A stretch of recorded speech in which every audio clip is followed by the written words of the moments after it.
Assalomu alaykum singiljonlarim, yaxshimisizlar? O'zimga nima ovqat qilsam ekan deb rosa o'ylandim.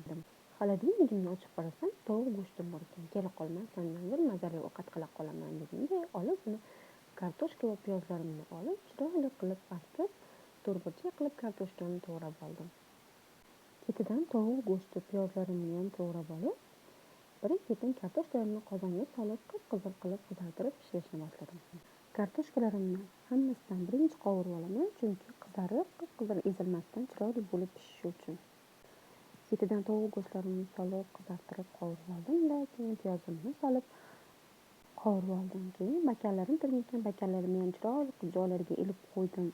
Go'sht va piyozimga zira, kashnik va paprikalarimizni solib oldim.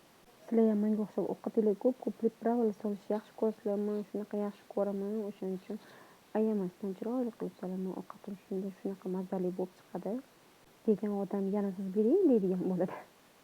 Ovqatimga tuz qo'shib, kartoshkalarimni solib chiroyli qilib dimlab oldim va qopqog'ini yopib qo'ydim. Yarim soatga dimlab qo'ydim. Yarim soatda ovqatim tayyor.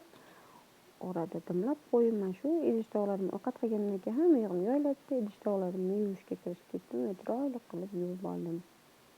Mana ovqatim ham pishib chiqdi. Shu ovqatimning nomini bilmayman-da, biladiganlar bo'lsa kommentariyaga yozib yuboringlar. Sizlar ham ovqatni albatta tayyorlab ko'ringlar. Juda mazali bo'ladi.